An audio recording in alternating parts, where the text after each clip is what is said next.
Bonjour à tous, dans cette nouvelle série de vidéos, nous allons nous intéresser au droit des contrats étudié en deuxième année de licence de droit. C'est une matière phare du droit civil.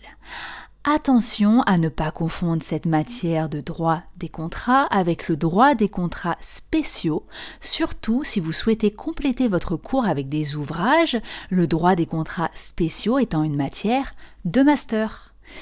Le droit des contrats fait partie du droit des obligations et c'est sous ce nom que vous retrouverez la plupart des ouvrages traitant de la matière, même si certains ouvrages s'appellent droit des contrats tout simplement.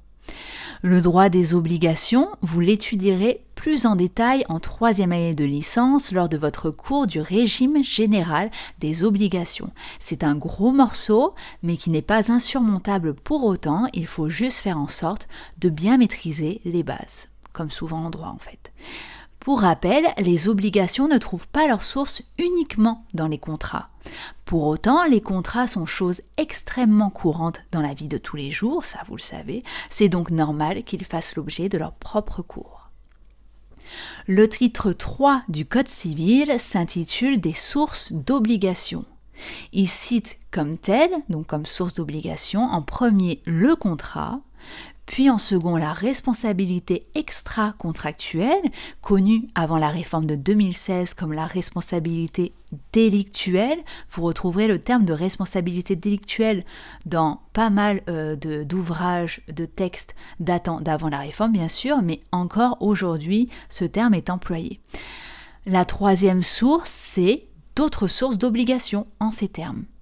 Elles sont au nombre de 3. Il s'agit donc de la gestion d'affaires, du paiement de l'indu et de l'enrichissement injustifié.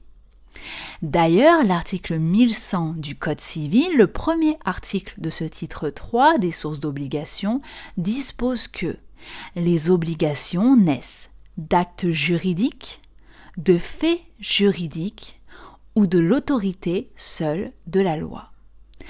Elles peuvent naître de l'exécution volontaire ou de la promesse d'exécution d'un devoir de conscience envers autrui. Pour rappel, les contrats sont par nature des actes juridiques, puisqu'il s'agit de manifestations de volonté produisant des effets de droit, pour reprendre la définition même du Code civil concernant les actes juridiques.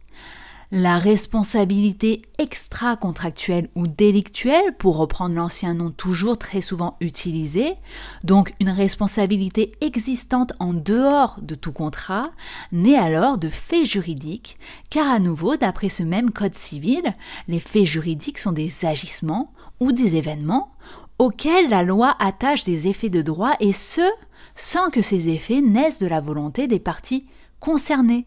Il n'y a donc pas d'accord préalable entre les parties pour provoquer ces effets précis. En ce qui concerne le dernier, l'autorité de la loi, l'expression est assez claire et parle d'elle-même, mais il faut prendre le terme de loi dans un sens large, comme une norme générale, abstraite, impersonnelle.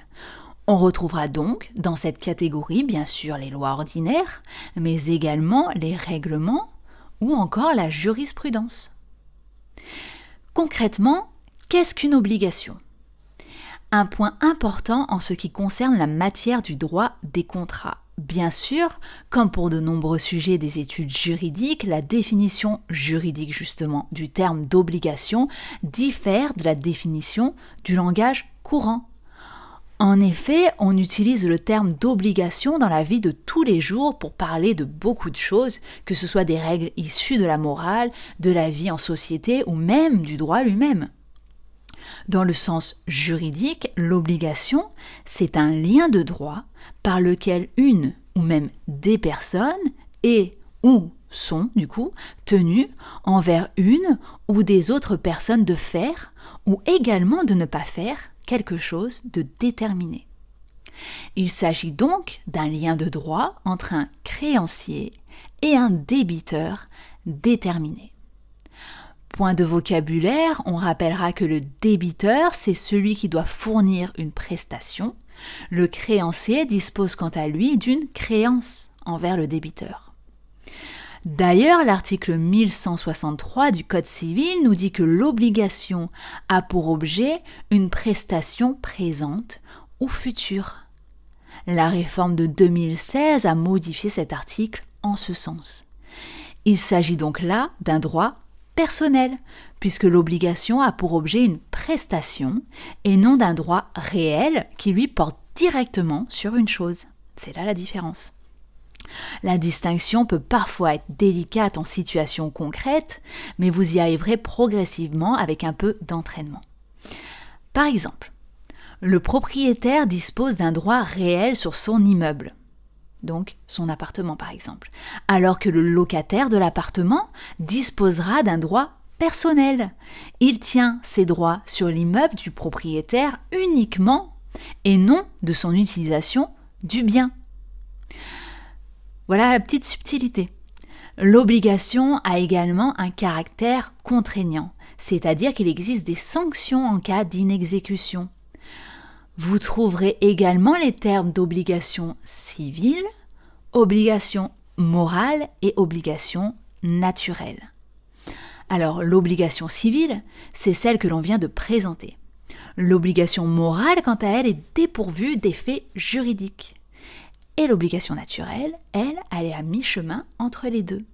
À l'origine, l'obligation naturelle est dépourvue d'effets juridiques, mais elle devient contraignante quand elle commence à recevoir exécution volontaire. Le petit piège. Ainsi, une personne ayant exécuté une obligation naturelle ne pourra pas agir en restitution en mettant en avant le caractère naturel et non civil de l'obligation, puisque son exécution volontaire la transforme en obligation civile. Quand on parle de droit des contrats, il peut être quand même intéressant de définir ce qu'est un contrat, évidemment. Pour le savoir, il faut s'intéresser à l'article 1101 du Code civil, qui nous dit que le contrat est un accord de volonté entre deux ou plusieurs personnes destiné à créer, modifier, transmettre ou éteindre des obligations. Un autre article intéressant est le 1109. Celui-ci dispose que le contrat est consensuel lorsqu'il se forme par le seul échange des consentements, quel qu'en soit le mode d'expression, oral, écrit, peu importe. Le contrat est solennel lorsque sa validité est subordonnée à des formes déterminées par la loi. Le contrat est réel lorsque sa formation est subordonnée à la remise d'une chose. Le contrat est donc un objet du quotidien extrêmement courant qui peut prendre plusieurs formes, mais qui repose nécessairement sur un accord de volonté. Il n'est pas indispensablement matérialisé dans un écrit non plus. Ainsi, quand vous allez acheter à manger à l'épicerie du coin, il y a réalisation d'une prestation sur la base d'un accord de volonté. L'épicier vous transmet des produits et vous lui transmettez de l'argent en contrepartie. Chacun réalise une prestation dans ce cas de figure. Pour autant, vous n'avez pas rédigé de contrat avant d'effectuer cet achat, et encore heureux, imaginez s'il fallait faire ça à chaque fois que vous achetez quelque chose. Enfin, terminons cette vidéo avec un mot sur la réforme du Code civil nous intéressant pour cette matière du droit des contrats. Cette réforme a été opérée par le biais d'une ordonnance. Pour faire écho à vos cours de première année de licence de droit, rappelons que le gouvernement peut, grâce à l'article 38 de la Constitution, prendre des mesures qui relèvent normalement du domaine de la loi par le biais des ordonnances. Le Parlement lui délivrera une autorisation temporaire et limitée, et l'ordonnance deviendra caduque si elle ne fait pas l'objet d'une loi de ratification. L'ordonnance qui nous intéresse à nous est l'ordonnance numéro 2016-131 en date du 10 février 2016, dont le but était de permettre au gouvernement, et je cite la loi numéro 2015-177 du 16 février 2015 dans son article 8, de moderniser, de simplifier, d'améliorer la lisibilité, de renforcer l'accessibilité du droit commun des contrats, du régime des obligations et du droit de la preuve, de garantir la sécurité juridique et l'efficacité de la norme. C'est donc toute la matière qui a été revue, de nombreux articles ont été réécrits.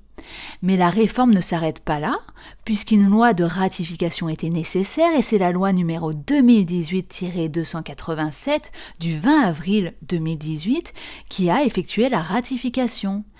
Attention, cette dernière a également apporté des modifications aux articles déjà modifiés en 2016. Ainsi, lors de vos cas pratiques et commentaires d'arrêt en droit des contrats, il vous sera possible de devoir évoquer l'ancien droit, c'est-à-dire celui d'avant le 1er octobre 2016, mais également le droit applicable entre le 1er octobre 2016 et le 1er octobre 2018, et enfin également le droit actuellement en vigueur et ce depuis le 1er octobre 2018. Il vous faudra donc jongler avec ces différentes dispositions et surtout bien prêter attention aux dates des actes dans les énoncés à votre disposition. C'est très important puisque selon la date de conclusion du contrat, la loi applicable ne sera pas la même, ce qui peut changer certaines choses. Voilà, j'espère que cette vidéo vous aura aidé. Je vous invite à la liker, à vous abonner pour plus de contenu sur le droit et la fac de droit en général et je vous revois bientôt pour une nouvelle vidéo. Bonne journée, bon partiel.